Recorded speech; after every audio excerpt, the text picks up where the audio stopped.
Hello students, फिर से आपका स्वागत है इस यूट्यूब चैनल में जिसमें हम 10th क्लास की साइंस के सिलेबस को डिस्कस कर रहे थे। और पिछली कुछ वीडियोज में हमने फर्स्ट 3 चैप्टर्स की डिस्कशन कंप्लीट कर ली थी, उसके मोस्टली क्वेश्चंस भी खत्म कर लिए थे। अब उसके बाद नेक्स्ट चैप्टर स्टार्ट करते हैं। हम नेक्स्ट चैप्टर 5th स्टार्ट करेंगे। जो 4 चैप्टर है इन बिटवीन उसको हम लेटर ऑन डिस्कस करेंगे। तो जो 5th चैप्टर है उसका नाम है periodic classification of elements. Periodic classification of elements means कि एलिमेंट्स को एक डेफिनेट ऑर्डर में एक इंक्रीजिंग और decreasing atomic number, atomic mass, physical chemical properties, अलग अलग बेसिस पे उनको क्लासिफाई करने की कोशिश की गई थी।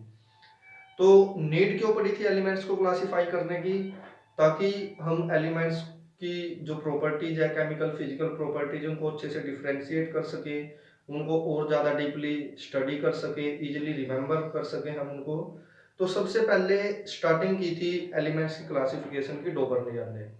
ये साइंटिस्ट का नाम था डोबर्नियर, और जो डोबर्नियर थे जिन्होंने क्लासिफिकेशन स्टार्ट की थी उनको डोबर्नियर ट्रेट्स बोला गया है। डोबर्नियर ट्रेट्स मीन्स उन्होंने एलिमेंट्स को ट्रिपलेट की फॉर्म में क्लासिफाई करने की कोशिश की थी। और ट्रिपलेट्स का मतलब क्या है कि उन्होंने, अगर हम ऐसे ए बी सी कोई 3 एलिमेंट है तो उसने क्या कहा था डोबर्नियर ने कि जो बीच में एलिमेंट होगा हमारा, जैसे कि बी यहाँ पे हमने लिखा है, तो उसका एटॉमिक मास, बी का एटॉमिक मास किसके इक्वल होगा? फर्स्ट एंड लास्ट के एवरेज एटॉमिक मास के। ये बात डोबर्नियर ने बताई थी अपने ट्रेड्स में, ट्रिपलेट्स में, और इसी के बेसिस पे उसने क्लासिफिकेशन की थी। तो अगर इसको लिखें तो क्या था कि he classified elements on the basis of average atomic mass such that, कैसे? Such that atomic mass of middle element, जो बीच में एलिमेंट है उसके ट्रिपलेट के, उसका एटॉमिक मास इज इक्वल और nearly equal to the average atomic mass of other 2 elements, कि जो बाकी 2 एलिमेंट्स थे उनके एवरेज एटॉमिक मास के इक्वल है। और दोबारा फिर से मैं पढ़ देता हूँ इस चीज को कि Dobereiner classified elements on the basis of average atomic mass. Average atomic mass means कि such that atomic mass of middle element, इसका बीच का जो एलिमेंट है उसका एटॉमिक मास इक्वल और nearly equal to the average atomic mass of other 2 elements.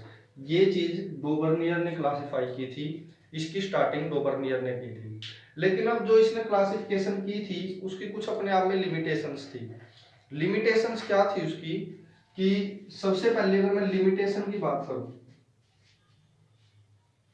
Limitations of Dobereiner classification,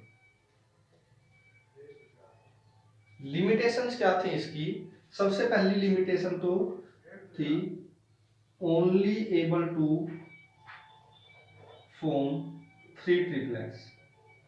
वो सिर्फ अपने इस बेसिस पे, एवरेज एटॉमिक मास के बेसिस पे सिर्फ 3 ही ट्रिपलेट फॉर्म कर पाया था। उससे ज्यादा आगे इसकी जो ये ट्रिपलेट वाली थ्योरी थी वो एप्लीकेबल नहीं थी। एक और अगर मैं इसकी लिमिटेशंस की बात करूं तो दूसरी लिमिटेशन क्या थी?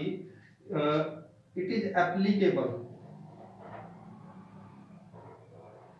To only lighter elements. जो लाइटर हल्के एलिमेंट्स थे सिर्फ उन्हीं के ऊपर इसकी जो थ्योरी थी, ये जो एवरेज एटॉमिक मास वाली, वो एप्लीकेबल थी, बाकी और किसी पे ये एप्लीकेबल नहीं थी। तो स्टार्टिंग डोबर्नियर ने की, कुछ चीजें इसने ठीक करने की कोशिश की, उस टाइम पे ठीक माना गया, लेकिन बाद में जैसे जैसे दूसरे साइंटिस्ट आते रहे वो डोबर्नियर को गलत प्रूव करते रहे। तो डोबर्नियर के बाद जो नया साइंटिस्ट आया जिसने इस क्लासिफिकेशन को और आगे बढ़ाने की कोशिश की, उसका नाम था न्यूलैंड।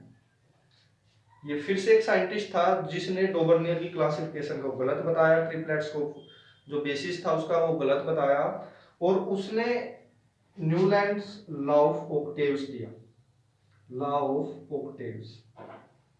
इस लॉ में उसने क्या बताया हमें कि जो एलिमेंट्स है उसको हम ट्रिपलेट्स के फॉर्म में क्लासिफाई ना करके हम 7 जो हमारे म्यूजिकल नोट्स होते हैं उनके बेसिस पे क्लासिफाई करेंगे, और एक म्यूजिकल नोट के अकॉर्डिंग पूरे जो 7 और 8 एलिमेंट्स होंगे उनकी फिजिकल और केमिकल प्रॉपर्टी सेम होगी। तो जैसे जो हमारे म्यूजिकल नोट्स होते हैं सा रे गा मा पा, उसके अकॉर्डिंग उसने एलिमेंट्स को क्लासिफाई किया। तो क्या क्या कहा उसने कि he classified elements on the basis of musical notes in group of 8 elements, sorry, musical notes and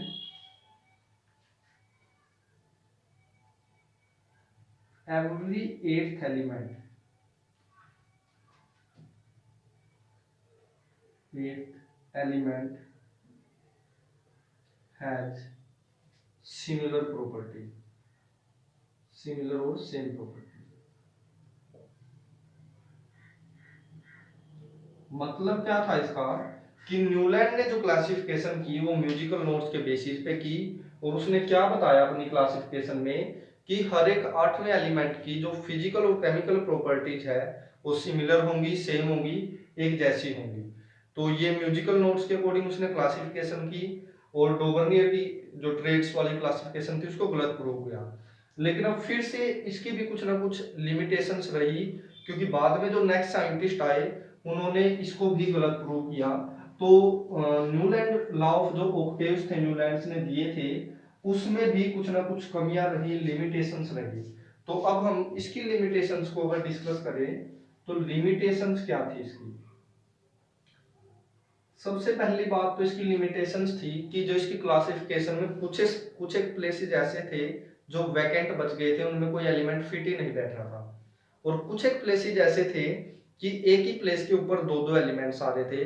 वो इस चीज को, इस बात को क्लासिफाई मतलब इसको बता ही नहीं पाया था, कि इसका कोई रीजन नहीं दे पाया था कि क्यों हो रहा है ऐसे। तो पहली अगर लिमिटेशन इसकी बात करें हम इसकी, सम प्लेसेस रिमेन्स वैकेंट। उसकी क्लासिफिकेशन में कुछ प्लेसेस वैकेंट बच गए थे, और कुछ प्लेसेस पे more than one element at same place. इस बात को भी वो, इसका भी कोई रीजन नहीं दे पाया था क्लियरली।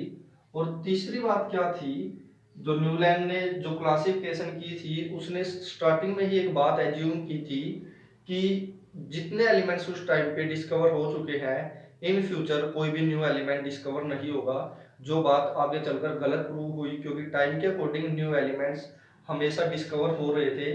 तो क्या ही assumed that no new element will be discovered in future, कि फ्यूचर में कोई भी नया एलिमेंट डिस्कवर नहीं हो पाएगा। एक इस बात के ऊपर काफी कुछ इसने बोला था कि, लेकिन बाद में जैसे जैसे टाइम निकलता रहा और भी नए एलिमेंट्स आते रहे, और इस बात को भी, इसकी ये जो थ्योरी थी ये गलत प्रूफ हो गई। और कभी कभी 1 मार्क्स में क्वेश्चन पूछ सकते हैं, न्यूलैंड्स ने जब लॉ ऑफ ऑक्टेव्स दिए थे तो उस टाइम पे 56 एलिमेंट्स डिस्कवर्ड थे, 56 एलिमेंट। और जो इसकी थ्योरी थी ये सिर्फ एप्लीकेबल हो पाई थी कैल्शियम तक, is applicable up to calcium. सिर्फ कैल्शियम तक ही ये इसके जो लॉ ऑफ ऑक्टेव्स थे वो अप्लाई हो पाए थे। तो स्टूडेंट्स, इस वीडियो में हमने पीरियोडिक क्लासिफिकेशन जो चैप्टर था उसका लेक्चर फर्स्ट में हमने क्या डिस्कस किया कि डोबर्नियर ने क्लासिफिकेशन कैसे किया एलिमेंट्स की, उसकी क्या लिमिटेशंस रही, और उसके बाद फिर उस चीज को और थोड़ा ठीक करने के लिए जो न्यूलैंड थे उन्होंने ट्राई किया, लॉ ऑफ ऑक्टेव्स दिए, कुछ चीजें जो एज्यूम करके चला कि और एलिमेंट्स डिस्कवर नहीं होंगे, या फिर कुछ प्लेसेस उसके वैकेंट बच रहे थे, कुछ प्लेस एक ही प्लेस पे एक से ज़्यादा एलिमेंट्स आ रहे थे, तो ये सब चीज़ें चलती रही। तो उसके बाद नेक्स्ट वीडियो में जब भी हम डिस्कस करेंगे कि न्यूलैंड को भी किसने गलत प्रूव किया और कैसे उसने क्या क्या चीज़ें और इनसे बेटर दी, सही तरीके से दी, तो तब तक आप इसको पढ़ें। और जो भी कोई प्रॉब्लम आए कमेंट सेक्शन में आप ज़रूर पूछ सकते हैं, या फिर मैं बार बार आपको बोलता हूँ आप व्हाट्सएप पर भी मैसेज कर सकते हैं, ताकि जिससे आपके डाउट्स क्लियर होते रहें। और ज़्यादा से ज़्यादा इन वीडियोज़ को अपने फ्रेंड्स के साथ शेयर करें लॉकडाउन के समय में, ताकि वो घर पर रहकर उनकी स्टडीज़ का नुकसान ना हो, कोई लॉस ना हो, और वो भी अच्छे से पढ़ते रहे। तब तक के लिए thank you, stay safe, stay home.